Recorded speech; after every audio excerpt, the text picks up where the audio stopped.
música no vuelve. Hola, muy buenas tardes, ¿cómo estás? Saludándoles de las instalaciones de Magnética en el 107.1 de FM y transmitiendo desde el punto más alto de San Luis Potosí, México. Bienvenidos a Coposit Radio, programa del Consejo Potosino de Ciencia y Tecnología. Yo soy Edgar Jiménez y esperando que esté teniendo un día muy productivo. Ya llegamos a la mitad de semana, hay que echarle ganas. Y ahora sí estoy escuchando que ahora sí todas las prepas, universidades, ya todo mundo entró a la regularidad. Pero bueno, me encanta porque algunos ya luego que entraron, empezaron a celebrar que va a haber puente el lunes. Entonces, señores, hay que aprovechar los días, hay que aprovechar las horas en todo momento. Y déjeme decirle que hoy tenemos, estamos de manteles largos en el programa. Es un honor, de verdad, y ahorita vamos a platicar con él. Es un honor tener aquí en el programa al doctor Roberto González Amaro. Es toda una autoridad en la investigación y desarrollo científico en San Luis Potosí.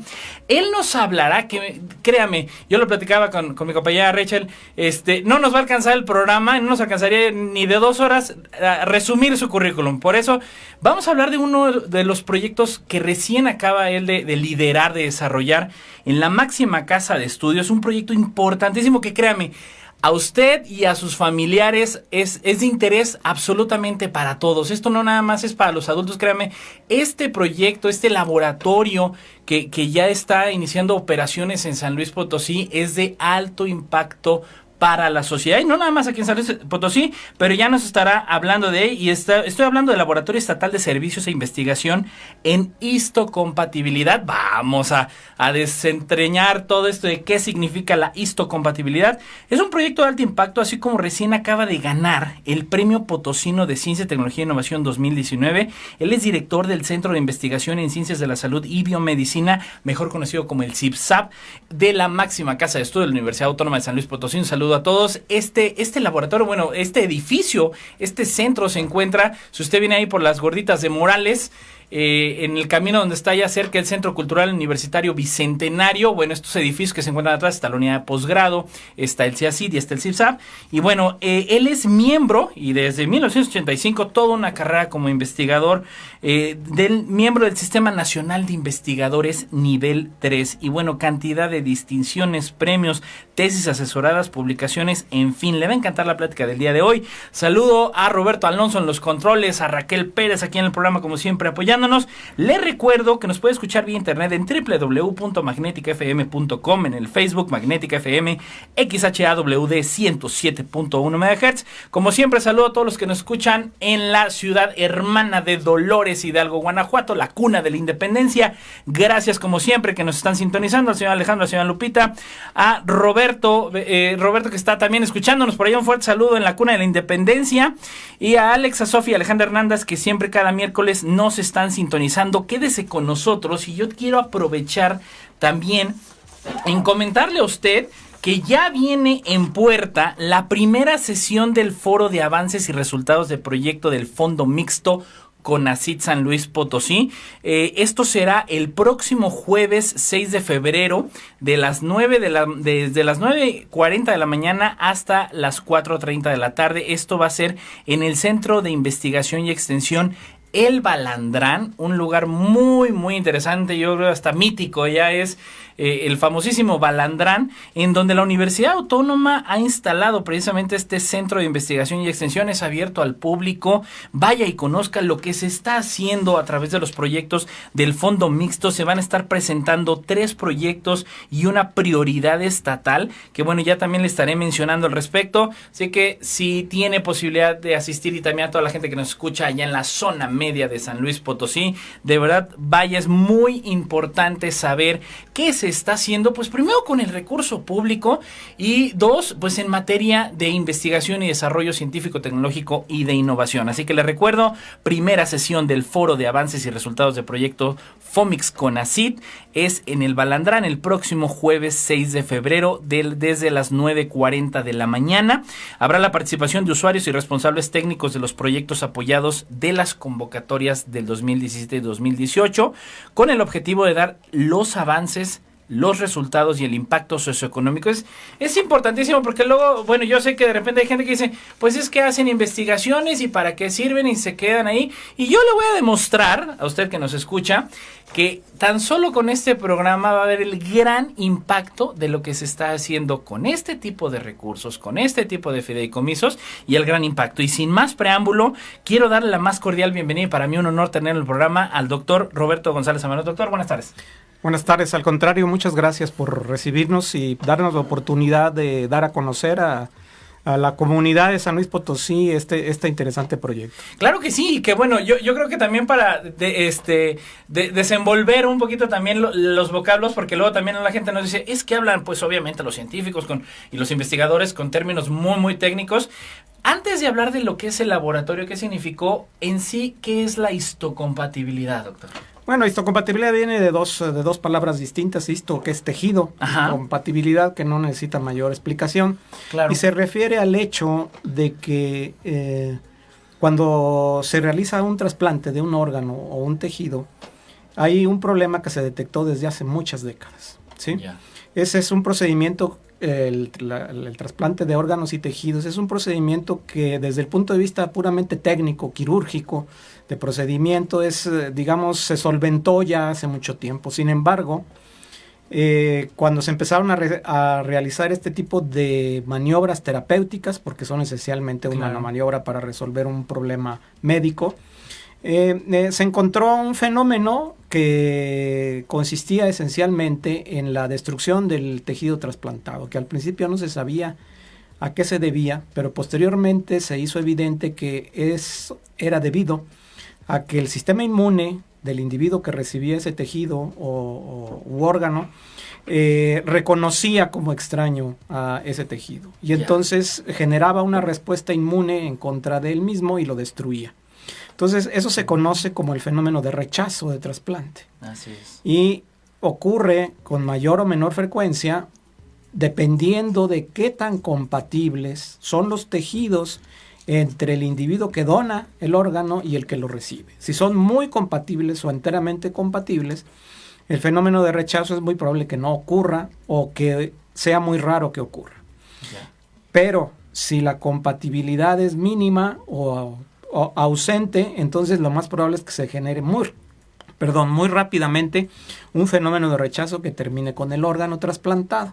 Entonces, esencialmente a eso se refiere, la compatibilidad en tejidos que está a su vez referida al área de trasplante. Y que bueno, a mí me parece interesantísimo y bueno, en resumidas palabras, como bien usted comenta, pues esa capacidad que pudiera tener el individuo, que bueno, también yo quiero contextualizar la lista de gente que requiere, y no nada más en San Luis Potosí, a nivel mundial, un trasplante de órgano es gigantesca, ¿no? O sea, la demanda de órganos hoy en día es brutal a nivel mundial.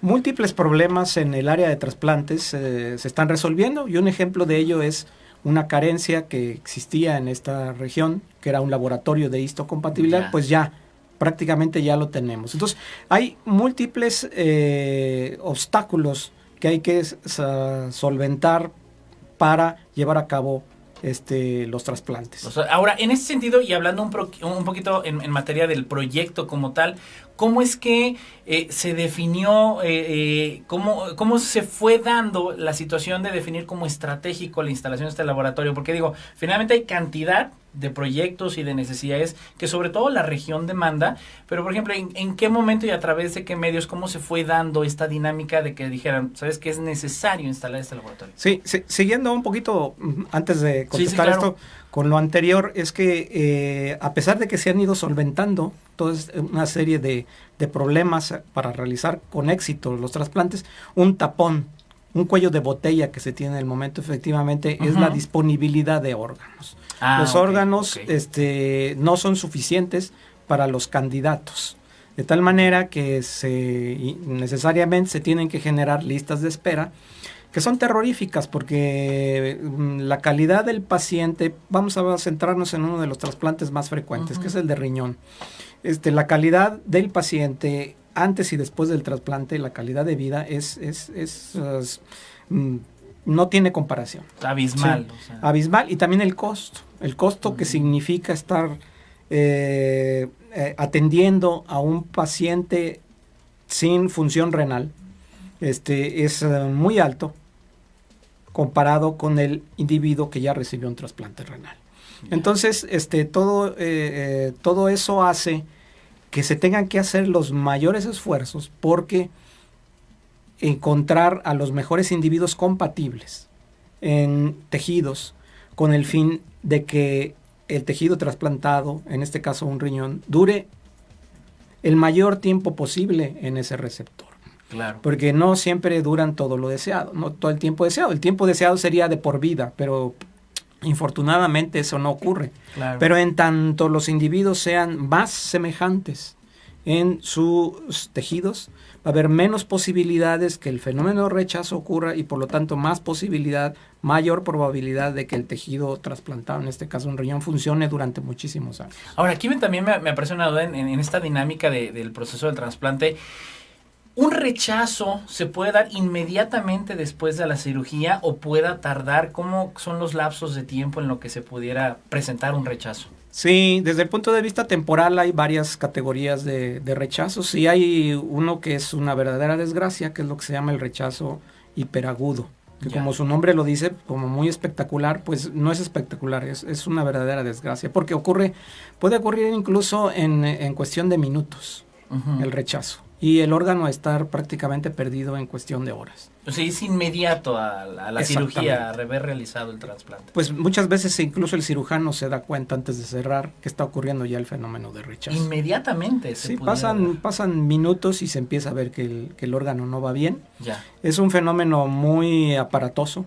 Es un fenómeno que termina y casi siempre en forma irremediable con la pérdida del órgano, pero que afortunadamente, si se cuenta con un buen laboratorio de histocompatibilidad, no se puede tratar, pero se puede prevenir que aparezca. Claro. En prácticamente todos los casos.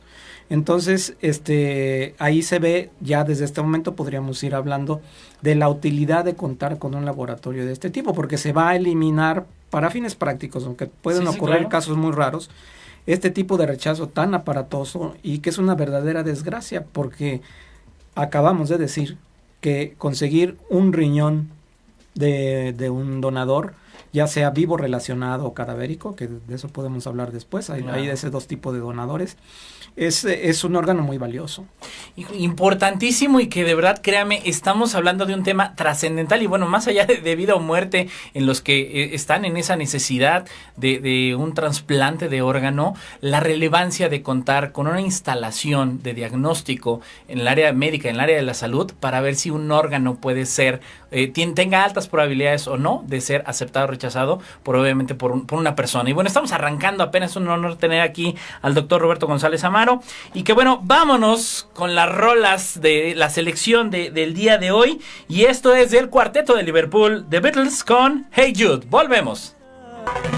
Estamos completamente en vivo en Coposit Radio y créame, con un programa de primer nivel con el doctor Roberto González Amaro y que bueno, él ha venido liderando a través de la máxima casa de estudio de la Universidad Autónoma de San Luis Potosí en el Centro de Investigación de Ciencias de la Salud y Biomedicina, el CIPSAB, este laboratorio de histocompatibilidad, que más allá que eso, y creo que ha sido muy muy puntual el doctor, que de verdad me encanta esa claridad con la cual nos está dando a conocer pues la relevancia, el impacto y la dinámica que tiene pues todo lo que es los trasplantes de órganos. Digo, yo creo que se puede analizar este tema desde muchos aristas, desde la parte de política pública, desde la parte de lo que impacta socialmente a las familias, a los pacientes, a los familiares cercanos a un paciente que requiere de urgencia un trasplante de órganos, de esta larga lista de espera. Y bueno, doctor, la verdad, venimos platicando también ahorita después del corte, la parte del transporte de órganos también pues requiere esta parte de histocompatibilidad, pues hay una probabilidad. ¿En qué sujetos, y ahorita lo platicamos un poquito, en qué sujetos hay compatibilidad idéntica y dónde es donde quizá ya se pierde y es indispensable hacer un diagnóstico de histocompatibilidad? Sí, prácticamente en todos los casos es necesario hacerlo, determinar la histocompatibilidad entre el donador y el receptor, y la excepción es en los individuos que médicamente se llaman los gemelos univitelinos, lo que la gente conoce como los gemelos idénticos, ¿verdad? Ajá, que en ellos Entonces, sí. en esos casos, esas dos personas tienen una composición genética y antigénica idéntica. Entonces, el trasplante entre esas dos personas se comporta como lo que llamamos un autotrasplante, que también se pueden hacer trasplantes en el mismo individuo. Raramente tienen aplicación, pero se pueden hacer. Claro. En ese caso, el sistema inmune no reconoce como extraño a ese tejido trasplantado. Y por lo tanto no ocurre el fenómeno de rechazo y por lo tanto no es importante llevar a cabo estas determinaciones de histocompatibilidad. Y que bueno, es un caso muy específico obviamente de la población de gemelos idénticos, pues sí los hay, pero bueno, en comparación a la población. Y ahora, ¿qué sucede cuando hay una relación padre, hijo o hermano? Es obvio que bueno, sí debe haber un diagnóstico, pero ¿aumentan las probabilidades o se mantienen iguales que si fuera quizá de un colega a otra persona distintos? No, se aumenta obviamente la compatibilidad en tanto haya una relación sanguínea entre donador y receptor, la probabilidad de compatibilidad se incrementa. Claro. De hecho, hablando ya de las moléculas más importantes en desencadenar el fenómeno de rechazo, que se llaman las moléculas HLA. Uh-huh. Estas moléculas HLA, que tienen este nombre por sus siglas en inglés, la probabilidad de encontrar entre hermanos a dos hermanos que sean idénticos en estas moléculas es del 25%. Por la razón de cómo se heredan los genes que codifican para estas proteínas. Entonces, si alguien tiene muchos hermanos, digamos 5, 6, 7 hermanos, ya no es tan frecuente ese tipo de familias, pero bueno, todavía los hay. Pues es muy probable que entre esos hermanos encontrar, es decir, tienen el 25% de probabilidad de entre ellos encontrar en dos individuos que sean totalmente compatibles en estas moléculas. Ya que es un beneficio en ese sentido, ¿no? Ahí, como dicen, familia mayor en ese sentido, pues bueno, claro, tenga sus beneficios. Y que bueno, también la importancia, ¿qué sucedía, por ejemplo, doctor, antes de que estudiara este laboratorio? Uno tenía que enviarlo fuera de San Luis Potosí, obviamente, las instituciones privadas también tenían este tipo de diagnósticos. ¿Cuál era el status quo antes de que estuviera el laboratorio? Claro, para fines prácticos se tenían que enviar fuera de la ciudad. Y eso complica mucho la logística del trasplante, que de por sí es complicada. Y aquí sí me gustaría aprovechar para mencionar dos cosas. Primero, para la realización de un trasplante, vamos a seguir con el ejemplo del riñón, se necesita todo un equipo de trabajo. Una parte de ese equipo de trabajo es el laboratorio de histocompatibilidad, pero va desde determinar las condiciones éticas del trasplante, hasta el cirujano, el nefrólogo, el médico internista, toda la gente que participa y todas las instituciones que participan son múltiples, se requieren de equipos multidisciplinarios. Entonces, eso por una parte. Y la otra parte que también me gustaría comentar es que, en particular, en este proyecto de histocompatibilidad, es un proyecto que participa un equipo de trabajo. Yo soy el responsable por razones, digamos, técnicas, etcétera, pero en realidad se trata de un proyecto de un equipo de trabajo en el que han participado también muchas personas y siguen participando muchas personas, en donde, como yo les comento, en ese equipo todos somos iguales. Hacemos labores diferentes, pero todos somos iguales. Entonces, sí aclarar esto, que yo soy el responsable técnico del proyecto, pero es un proyecto obviamente de un equipo de trabajo. Claro, y que bueno, es hasta interinstitucional y que bueno, va a relación, porque yo creo también inclusive me llegan a hacer la pregunta que dicen, oye, yo lo puedo llevar ahí o me acerco. Ustedes trabajan directamente con las instituciones de salud para que se lleve a cabo esta dinámica del diagnóstico, ¿no? Claro, el servicio que ya estamos ofreciendo, el servicio desde aproximadamente hace un año para lo que llamamos prueba cruzada, y ahora a partir del mes entrante vamos a ofrecer ya toda la batería de exámenes necesarios para el trasplante de órganos sólidos. Quedaría pendiente todavía, y ese es un proyecto que tenemos, es parte del proyecto, pero sería en otra etapa, sí, aproximadamente en un año, que es lo que se llama el trasplante de médula ósea, que en realidad desde el punto de vista técnico se le denomina como el trasplante de células progenitoras hematopoyéticas. Pero la gente lo conoce como trasplante de médula ósea, y ese tipo de trasplante fundamentalmente se utiliza en la actualidad para el tratamiento de leucemias. Okay. Entonces, esa es una segunda fase de la labor de este laboratorio de histocompatibilidad, pero lo que vamos a iniciar ya en febrero es todo lo necesario para los trasplantes de órganos sólidos, fundamentalmente riñón e hígado. Ahora, en ese sentido, cuando se habla de un órgano sólido, precisamente que inician con esta etapa, ¿cuánto tiempo lleva el realizar el diagnóstico de decir, sabes qué, este es el porcentaje de compatibilidad que tiene con el individuo receptor? ¿Cuánto tiempo se lleva este proceso, por lo menos en lo que es el laboratorio? Sí, y relacionado también con la pregunta anterior, decía uno, pues antes se enviaban este tipo de determinaciones hacia laboratorios del Distrito Federal, etc. Bueno, lo que es ahora la Ciudad de México. Y los tiempos de entrega eran muy largos, 15 días, a veces hasta 3 semanas. Uy. Entonces, pero nosotros ahora ya con este nuevo laboratorio, los tiempos de entrega van a ser, si acaso, de 4 días. 4 días contra 15 días. Sí, se va los costos también van a ser menores que los laboratorios particulares. Y vamos a dar servicio a todas las instituciones del sector público de salud, preferentemente, claro, pero obviamente también a pacientes privados que no tienen por qué no realizársele los exámenes. Entonces, contamos aquí con grupos muy, muy potentes en el área de trasplante, sobre todo de riñón. Son líderes ya en el campo.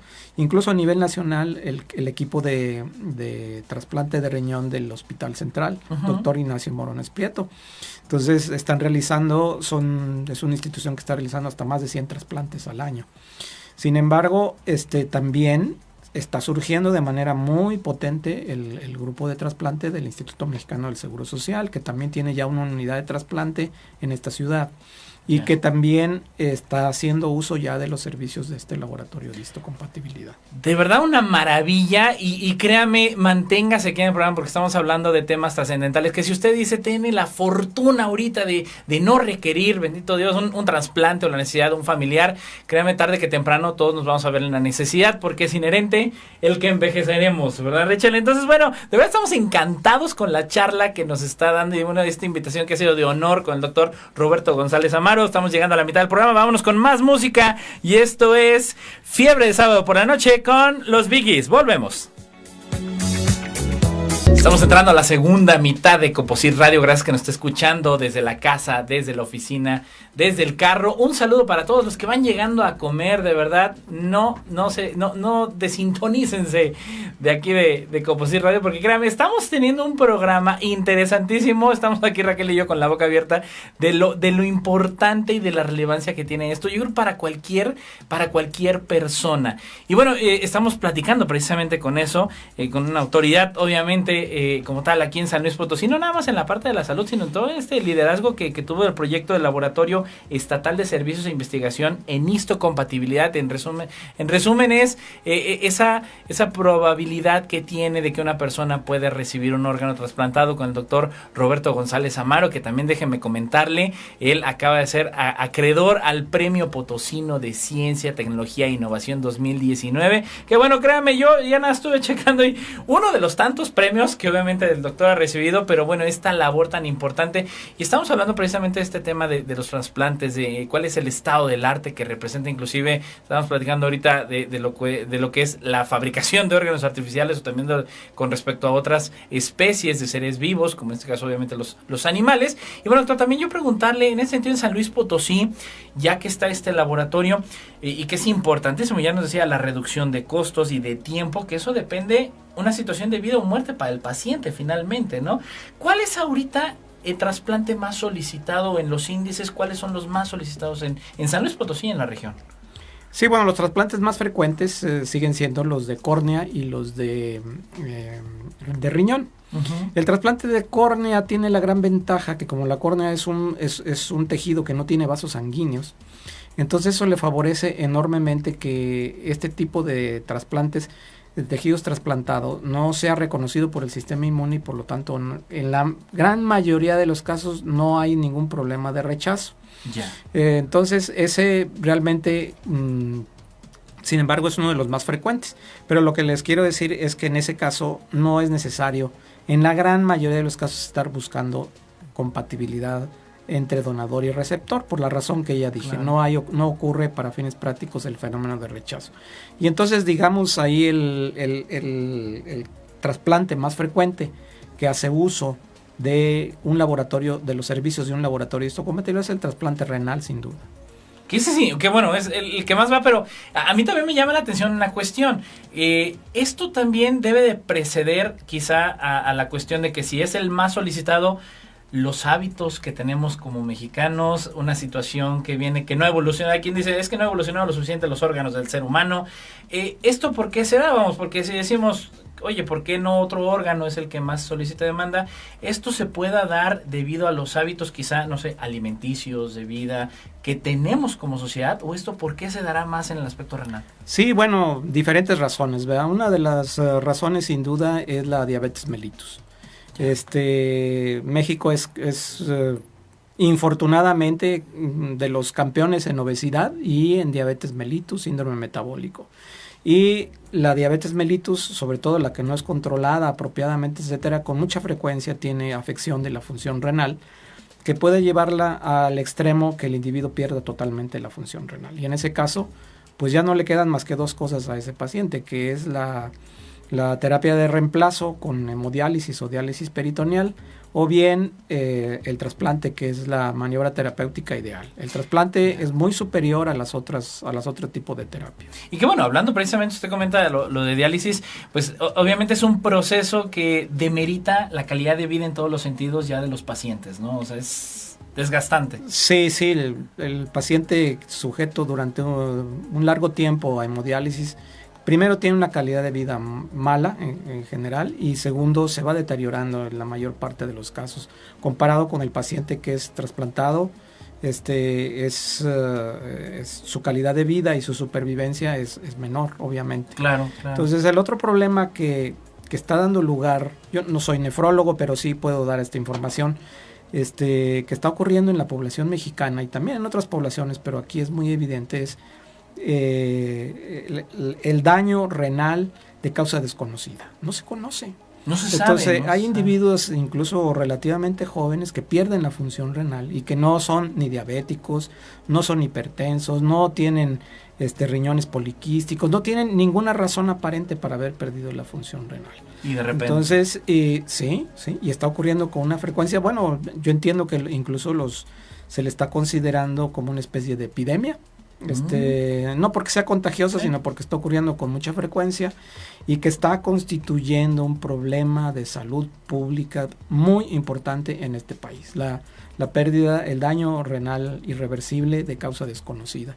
No se sabe cuál puede ser. Y es la causa de muerte, finalmente, lo que pudiera, el por qué se generó todavía no se. No se conoce, pero pierden su función y por lo tanto, pues son candidatos a trasplante renal. Y que bueno, ya obviamente casos de trasplante, pues la gente, como dicen, revive de alguna manera, vuelve a mantener de alguna forma su calidad de vida. Pero imagino que también, como dicen, a veces hasta cuando viene el reparo, o en este caso el trasplante, pues también deben ser lecciones de vida, que bueno, pues yo creo que es también un mensaje de prevención a la población, y me incluyo, ya lo comenta el doctor, pues somos campeones en obesidad, y que desafortunadamente no se toman las medidas, se tratan de alguna manera con la política pública, con las campañas, pero bueno, seguimos en una tendencia verdaderamente desfavorable. Yo quisiera también preguntarle, doctor, ¿cuál es el estatus que tenemos, por ejemplo, como país en materia de los laboratorios de histocompatibilidad? ¿Ya México tiene largo desarrollo en esto o apenas estamos empezando? Comparación a otros países, ¿no? Sí, bueno,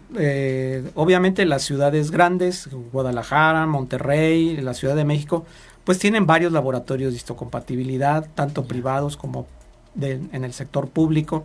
Sin embargo, pues San Luis Potosí es un ejemplo de que una ciudad en donde hay un grupo importante de trasplantes, sin embargo no existía este laboratorio. Y así como eso podemos ir en otras ciudades. Nada menos el día de ayer nos visitaron del Centro Estatal de Trasplantes de Querétaro, nos fueron a visitar al laboratorio, se fueron encantados y obviamente lo que quieren es utilizar los servicios porque en Querétaro existe un laboratorio, pero es privado, con los costos, etcétera, y con las restricciones naturales de un servicio de este tipo.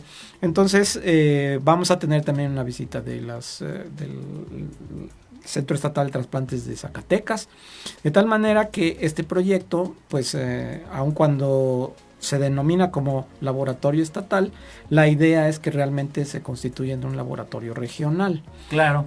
Claro. Y incluso el otro día que nos visitaron del Centro Nacional de Trasplantes, ellos quieren reproducir modelo de laboratorio en otras regiones del país. ¿Cuál es el modelo? Pues el modelo es que participen diferentes instituciones, los servicios de salud, que ha participado de manera muy importante, el CONACYT, el COPOCYT, el gobierno del estado, la Universidad Autónoma de San Luis Potosí, y eso es lo que hizo que se pudieran conjuntar todas las circunstancias para poder generar este laboratorio. Fue gracias al esfuerzo de múltiples instancias, tanto del gobierno como de la universidad. Y que fíjense, aquí algo importante que luego todavía a veces uno no toca en estos temas tan trascendentales que hemos venido platicando ahorita con el doctor Roberto González Amaro sobre el Laboratorio Estatal de Servicios de Histocompatibilidad, pero más allá sobre todo lo que circunscribe el trasplante de órganos. Y también preguntar, doctor, que bueno, también en esta dinámica del laboratorio, y que bueno, pues también lo tiene el CIPSAP como tal, pues se generan nuevos profesionales. Vamos, estos equipos multidisciplinarios y la participación de distintas instituciones, pues también permite el que se formen pues nuevos investigadores, nuevos médicos en áreas de especialización. Vamos, el laboratorio también va a permitir la generación de formación de talento de alto nivel, ¿no? Sí, el laboratorio tiene tres finalidades. Que además están acordes al sitio en donde se encuentra, que es un centro de investigación. Claro. Entonces, además de servicio, tiene obviamente la finalidad de hacer investigación en esta área, que es muy importante, para intentar cada vez prolongar más la supervivencia de los órganos trasplantados. Claro. Y de los pacientes. Entonces, en ese sentido, hace investigación. O va a hacer investigación en esta área. Y la tercera finalidad es la que usted estaba mencionando, que es la formación de gente, ¿sí? Yeah. De personal altamente capacitado a todos los niveles, a nivel puramente técnico, a nivel de investigación básica y a nivel de investigación clínica. Claro. Residentes se tiene contemplada y ya están participando, pues residentes, es decir, médicos que se encuentran en el proceso de la especialidad, de llevar a cabo su especialidad en nefrología, en medicina interna, en el futuro, cuando tengamos disponible lo de alta resolución, la tipificación que llamamos de alta resolución para el trasplante de médula ósea, pues también profesionales de esa área, hematólogos, etcétera. La idea es efectivamente esas tres vertientes distintas de este laboratorio. Que de verdad es una maravilla, porque ya escuchó usted el grado de impacto que pueda tener esto, no nada más hoy, que bueno, tiene poco de haber iniciado este laboratorio. Sabremos que dará un impacto social, no nada más en áreas de salud, sino en la calidad de vida de las personas. Créanme, ya lo decía el doctor, que bueno, hasta el grado de rapidez en la que se reducía de enviarlo 15 días a 4 días, pues bueno, sí, depende de una situación de vida o muerte. Estamos platicando con el doctor Roberto González Amaro, y vámonos con más música. Esto es de Fleetwood Mac, Going Your Own Way. Volvemos. Estamos de vuelta en Coposit Radio, entrando a la recta final, que créanme, se nos ha ido, pero como hay de verdad, Reche, porque de veras estamos teniendo una plática interesantísima con el doctor Roberto González Amaro. Él es el director del Centro de Investigación en Ciencias de la Salud y Biomedicina, mejor conocida como el CICSAP, aquí de San Luis Potosí, en la Universidad Autónoma de San Luis Potosí, la máxima casa de estudios. Un saludo a todos los que nos están escuchando. Y bueno, estamos entrando a la recta final de Coposit Radio. Y doctor, bueno, ya platicaba usted también de estas vertientes de la formación de capital humano de alto alto valor, o sea, talentos de verdad de científicos, pues no nada más potosinos, que yo creo puedan venir también de otros lugares, de otras regiones. La Universidad Autónoma, hay una comunidad de investigadores foráneos, muy, muy grande, pero también preguntar, porque luego la gente, de repente, algunas noticias que suenan más de fanatización, que de realmente asegurar y dar patente de un avance científico. ¿En qué estado está la situación que alguien decía, bueno, si la gente no quiere donar órganos, pues que lo mande a fabricar? ¿Cómo está ahorita el status quo? ¿Cuál es el status quo de lo que es la fabricación de órganos? Porque hasta ya se habla de impresión de órganos hoy en día.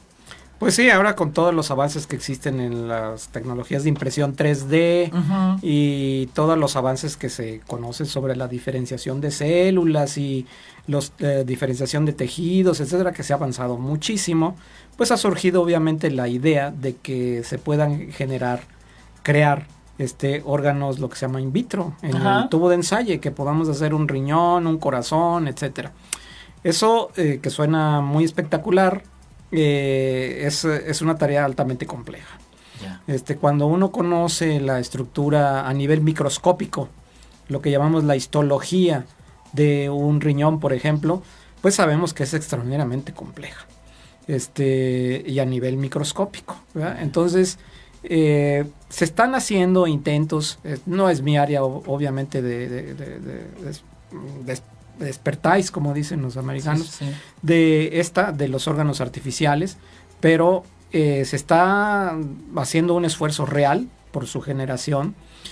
Sinceramente, sin ser yo experto en esto, creo que todavía el asunto está apenas empezando. Incipiente, sí. O sea, apenas sí, estamos... Sí, entonces eso no va a ser sencillo. Y además, claro, aunque se pudieran generar estos órganos no necesariamente van a ser compatibles con cualquier individuo. Ya. Entonces, ahí también tendríamos el problema de que habría que generarlos específicamente para un individuo, y eso encarecería todavía mucho más el ya muy complejo sistema. Entonces, es una posibilidad. Yo creo que no va a ser pronto, va a tardar bastante.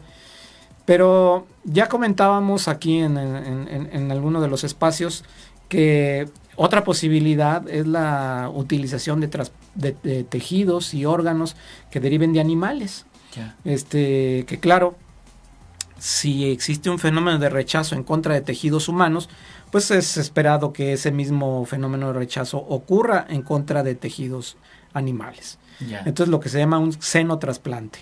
Un trasplante de un tejido u órgano de un individuo de una especie distinta, ya no de humano. ¿Se ha avanzado en este campo? Sí, se ha avanzado, y yo creo que aquí se ve más probabilidad de éxito o de algo más inmediato que en el área de los órganos artificiales. Y lo que se está haciendo esencialmente es la generación de animales que llamamos transgénicos, que se les ha introducido información genética del humano con la idea de hacer más compatibles sus tejidos con los de un humano y que sea posible, por lo tanto, el trasplante.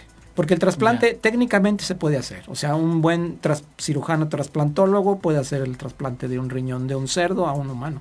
Pero el problema es el fenómeno de rechazo ahí. Claro. Entonces, si se logra que haya avances importantes en esto, hacerlos más compatibles, y se elimina otro problema que es los virus. Es que resulta que por ejemplo, los cerdos tienen integrados en su material genético toda una serie de virus que podrían ser muy patogénicos, muy dañinos para el humano. Entonces, ese es otro asunto que se tiene que resolver. Cómo evitar que esos virus despierten una vez que hubiera trasplantado un órgano de un cerdo, por ejemplo, a un humano, y que esos fueran letales o pueden ser letales para un humano. Pero se están avanzando mucho en las dos cosas, en la compatibilidad y en la eliminación con las nuevas técnicas que existen de edición génica, que dieron lugar incluso a que se otorgara un premio Nobel recientemente por estas técnicas de edición génica, que lo que hacen podría haber la posibilidad de eliminar estos virus y por lo tanto de que fuera factible estos trasplantes que se llaman xenotrasplantes, trasplantes de animales a humanos. Fíjense, a mí me parece muy interesante y yo no había escuchado la verdad la palabra porque obviamente creo que se había adoptado bastante la palabra de alimentos transgénicos, que bueno, eso ya tiene muchísimo, y hasta ahorita, bueno, se viene esta palabra ya a nivel de animales, que bueno, en este sentido, ¿cuáles son los animales que más se utilizan quizá para probar o experimentar o estar trabajando en esto? ¿Y por qué, digo, quizá por la compatibilidad del humano, cuáles son los animales que más han estado trabajando o experimentando? Pues hasta donde yo entiendo, que tampoco es mi área de gran, no soy un experto en ello, estos animales deberían tener varias características. Primero de ellos es que fueran relativamente fácil criarlos, ¿verdad? Que no fuera demasiado caro. Complicado, por ejemplo, los macacos, etcétera, todos este tipo de animales son extraordinariamente caros de criar. Uh-huh. Entonces, eso no sería una buena fuente de órganos. Y en cambio, donde se tiene ya bastante experiencia y se ha avanzado bastante es en los cerdos, curiosamente. Porque también debe haber una compatibilidad anatómica, ¿verdad? Es decir, el tamaño del órgano trasplantado pues debe ser similar también. Claro. No debe ser demasiado pequeño porque no cumpliría su función, ni debería ser demasiado grande. Entonces también tiene que verse sencillamente la compatibilidad anatómica y también toda esta serie de factores que les digo, que sean fáciles de crear, que sea fácil de generar un animal transgénico, etcétera. Entonces, por esa razón se está haciendo experimentación en cerdos. Claro, ahora también, yo no quisiera también terminar el programa sin antes también entrar un poquito a este apartado de lo que es la cultura de la donación de órganos, porque yo he visto siempre a la gente que va a tramitar la licencia y todo, o a tramitar algún documento oficial, le dicen si dona órganos, y yo de alguna manera sí veo que la gente dice no, y luego dicen, es que si digo que sí, ahí me van a tener una base de datos y ahí me van a andar secuestrando para sacarme los órganos. Desde su perspectiva, doctor, que bueno, finalmente es en el apartado pues de desarrollo e investigación científica en materia de salud, pero desde su perspectiva, ¿cuál es el estatus que también tenemos a nivel de cultura o a nivel de sociedad en materia de donación de órganos? Porque sabemos que en otros países sí es algo natural, netamente natural, a veces hasta legislado está de que te mueres y automáticamente. ¿Cómo estamos también en materia de ese tipo? Sí, bueno, ha habido grandes progresos, pero sin duda sigue habiendo una grandes listas de espera, tanto para los trasplantes. Y esa es la razón es porque hay pocos donadores. Hay ¿verdad? Pocos donadores. Sí, todavía no tenemos esa cultura. Si nos comparamos con el campeón, sin duda que el sistema de salud más eficiente en trasplantes, uno podría pensar que es Estados Unidos o Alemania, etcétera. No, es España. España es quien tiene el sistema más eficiente en la donación de trasplantes, entre otras cosas porque la gente tiene una gran cultura de la donación de órganos. Yeah. Y en el caso obviamente del riñón, pues anatómicamente tenemos 2 riñones, es decir, todos estamos en posibilidad, todas las personas que seamos saludables, pues estamos en posibilidades de donar un riñón. Y ya se sabe que eso no afecta